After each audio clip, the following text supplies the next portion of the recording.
السلام عليكم ورحمة الله وبركاته. تحياتي لكم أينما كنتم.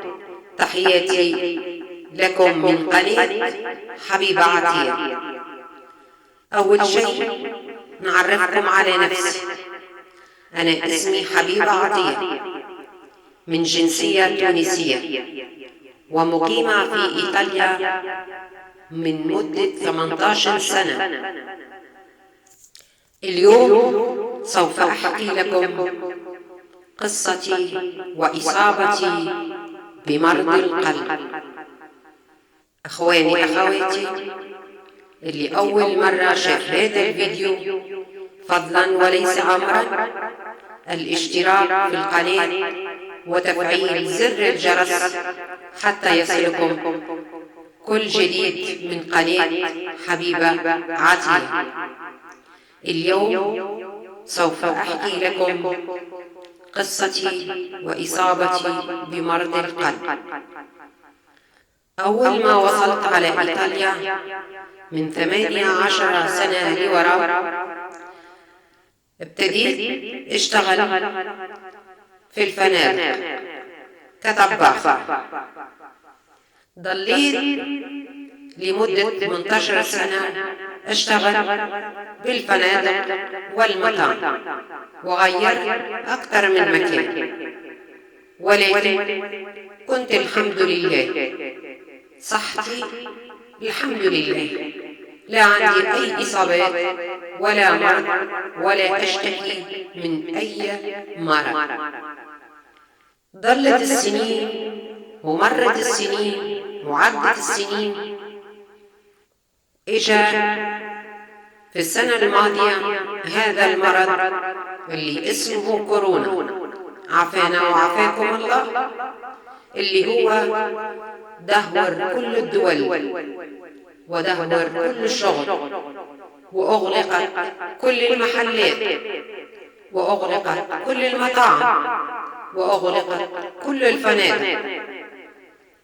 ضلينا بدون شغل، ضلينا بدون راتب، مفيش أي إعانة لا من الدولة ولا من أي مكان.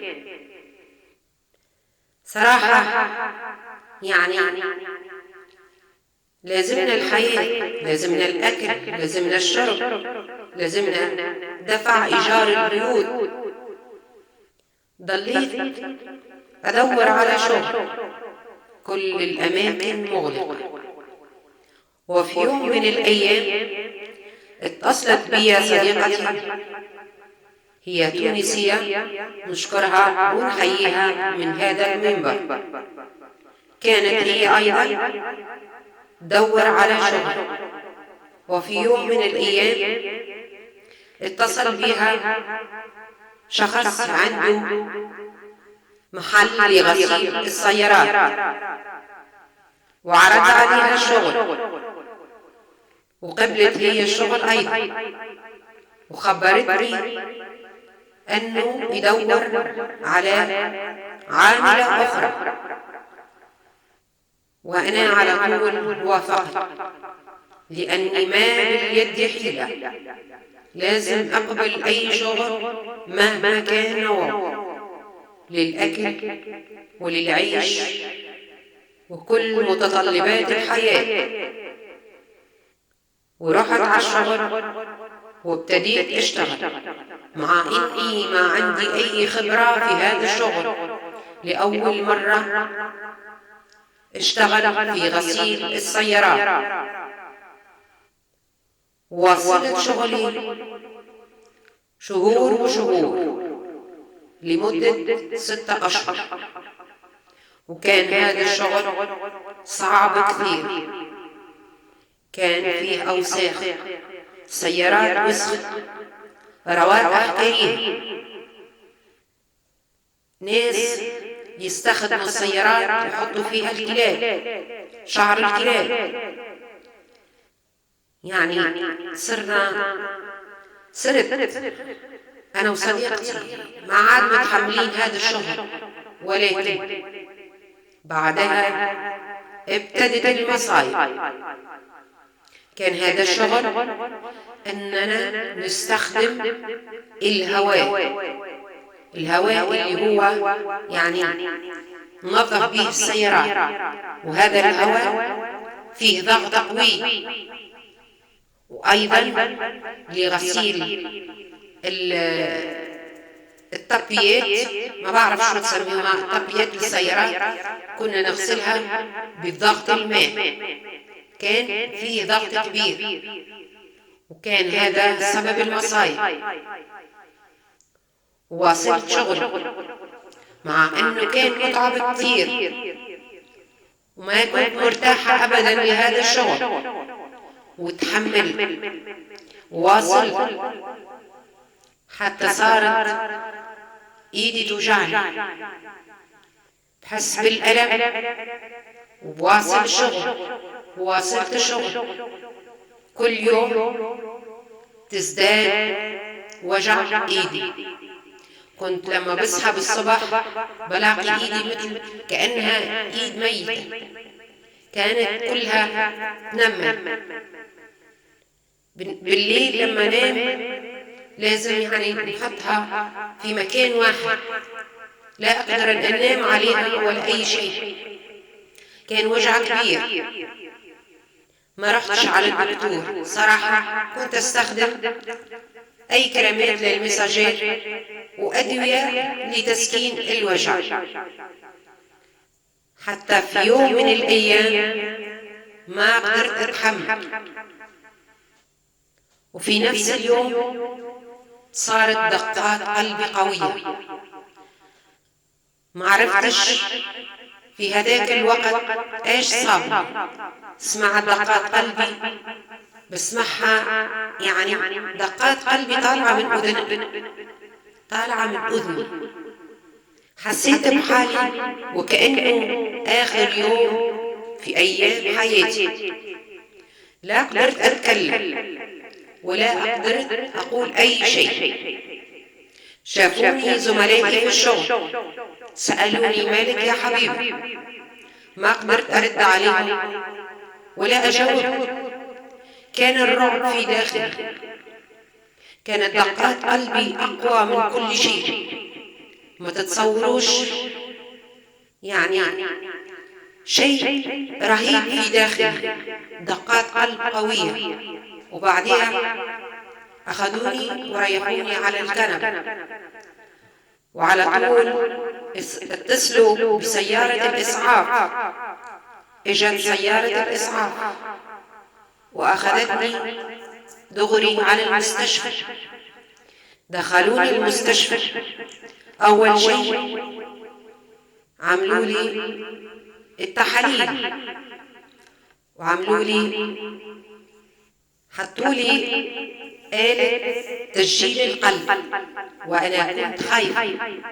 وضل الدكتور يسألني كيف حصل معك، وضل يسألني عن حياتي الخاصة، هل عندي ضغط في الحياة. ضل يسألني ما هو شغلي، وأنا كنت أطلع فيه ويدوب أرد عليه كلمة واحدة، لأني ما كنت قادرة حتى أتكلم. وخلاني أرتاح، عملوا لي حقن لحتى أرتاح، وعطوني قطرات دواء، وضليت 24 ساعة وأنا تحت المراقبة. وصرت أهدأ شوي، يعني دقات قلبي صارت تهدأ شوي. وكان كل ساعة يطلعوا فيا، وكل ساعة مراقبين حتى كملت 24 ساعة. ولكن الطبيب قال لازم تضلي في المستشفى تحت المراقبة. وضليت أسبوع كامل تحت المراقبة، كل يوم تسجيل قلب، وكل يوم حقن.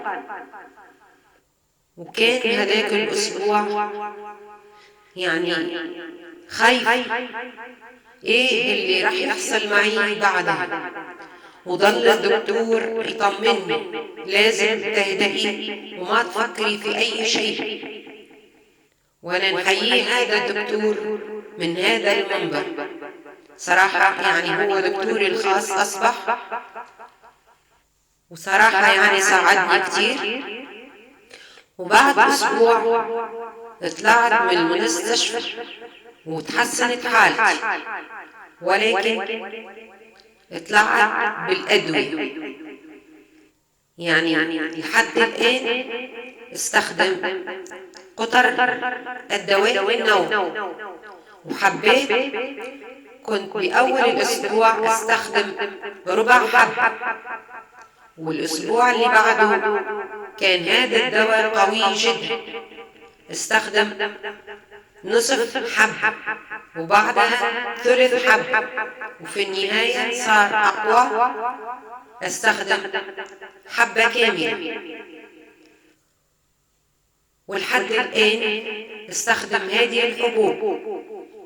ونعلمكم سبب إصابتي بمرض القلب هو الضغط الهوائي اللي كنت استعمله لتنظيف السيارات، والضغط للماء اللي هو أيضا ضغط فيه كهرباء. وكنت لما استخدم الهواء كان الضغط يوصل رجال للقلب، وأيضا الماء الهوائي في ضغط كهربائي يوصل إلى رجات القلب. وهذا هو سبب إصابتي بمرض القلب، لأن الطبيب احتار أمره بأنه هذا الشيء ما كان يتحمله لا قلبي ولا أعصابي ولا جسمي، لأن جسمي ما كان يتحمل هذا الضغط الكهربائي. ونصحني بأني ما عاد أرجع إلى هذا الشغل أبدا. والحمد لله على كل الأحوال. المهم أني طلعت من المستشفى وضليت استخدم هذا الدواء إلى مدار الحياة. يعني مش ممكن أعيش بدون هذا الدواء. لو تركته ترجع معي هذه الحالات، والحد الآن ترجع لي هذه الحالات. وبعد خروجي من المستشفى رجعت 3 مرات ورجعت لي نفس الحالة، ولكن أقل من المرة الأولى، لأني كنت متوترة وكنت خايفة من الحياة اللي أمامي، اللي أنا ما أقدرش أشتغل، ما أقدرش أتعب كتير. لو اشتغلت حتى في البيت أو عملت أي شيء أو تكلمت كثير يصير الضغط عندي قوي، وتصير دقات قلبي قوية. مش ممكن إني أزعل، مش ممكن إني أتخاصم أو أزعل مع أي حد. لازمني الهدوء، لازمني راحة البال. مش عارفة أنا الآن يعني لمدة 7 أشهر آخذ راتب، لمدة 7 أشهر فقط، ولكن بعدها الله كريم، الله أعلم إيه اللي راح يصير معي، لأني ما أقدرش أشتغل وما أقدرش أعمل أي شيء. والحمد لله على كل الأحوال. الله كريم، الله هو اللي فوق كل الناس وعالم ما في الصدور. أنا سيبتها على الله. يعني أنا الآن عايشة يوم بيوم، كل يوم أعيشه أقول الحمد لله على كل الأحوال. أخواني أخواتي، هذه قصة إصابتي بمرض القلب. أنصح كل شخص وأنصح كل إنسان، الحياة هذه كلها يوم وليلة. الإنسان ما يقولش أنا الحمد لله ما عندي أي شيء، ما عندي أي إصابة، أنا كنت الحمد لله، ولكن قدرة الله أقوى من كل شيء. شوفوا، هذه عبرة في الحياة وامتحان من الله. ودائما نشكر الله ونشكر أصدقائي وصديقاتي كل اللي رجعوا معي في القناة واللي ساعدوني واللي وقفوا جنبي. نشكركم من كل قلبي، لأنكم والله العظيم انتوا اللي عطيتوني حيوية أقوى. وأنا بعد ما تم إغلاق 2 قنوات وبالرغم من هذا رجعت وافتحت قناة أخرى.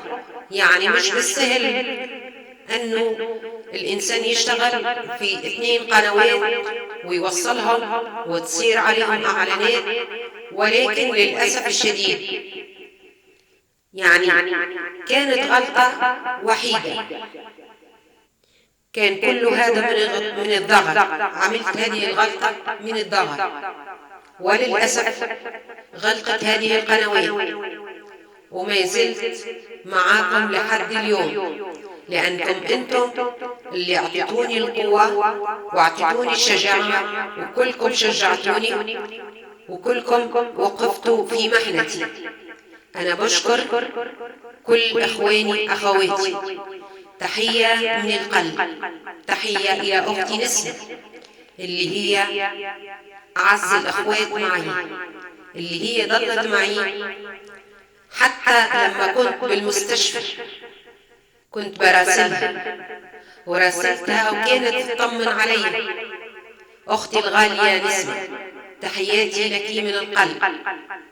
وأيضا حبيت نحيي أختي وحبيبتي فطوم اللي هي نشرت في آخر الفيديو إنها عندها هذا المرض.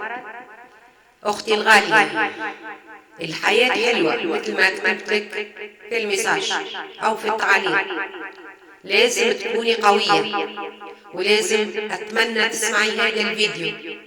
الحياة حلوة ولازم نكون أقوى، نكون أقوياء، ويكون إيماننا بالله قوي، لأنه الله كريم رحيم ويعلم ما في الصدور.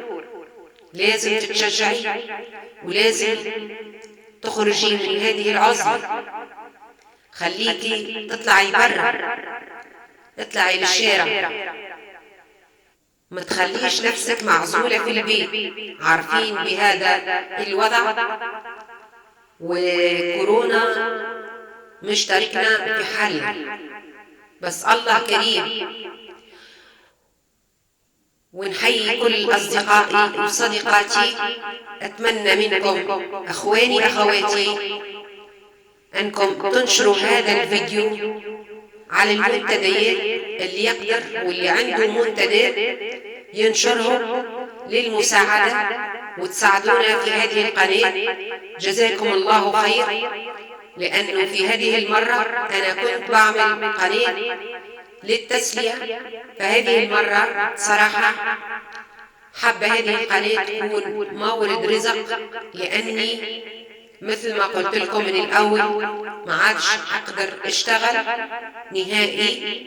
وهذا الدواء اللي بستخدمه هو راح يبقى معي إلى مدار الحياة. لازمني استخدمه على طول العمر. الحمد لله. بالنسبة للدواء باخده من الحكومة، لأنه هذا مرض القلب. الحكومة تساعد كل شخص يعني صار عنده مرض مزمن، فالدواء على الحكومة. وفي آخر الفيديو أخواني أخواتي أتمنى منكم مساعدتي والمشاركة والاشتراك. اللي دخل في قناتنا لأول مرة أنكم تشتركوا معي وتفعلوا زر الجرس حتى يوصلكم كل جديد من قناة حبيبة عطية. وأتمنى منكم التشجيع وأتمنى أن تكتبوا لي في التعليق ما هي الفيديوهات اللي تحبوا ننزلها على القناة، فأنا تحت أمركم، لو فلوجات لو جولات. أما بالنسبة للروتين أنا كنت بعمل روتينات إن شاء الله لو أقدر أقل شيء أني بنزله بإذن الله.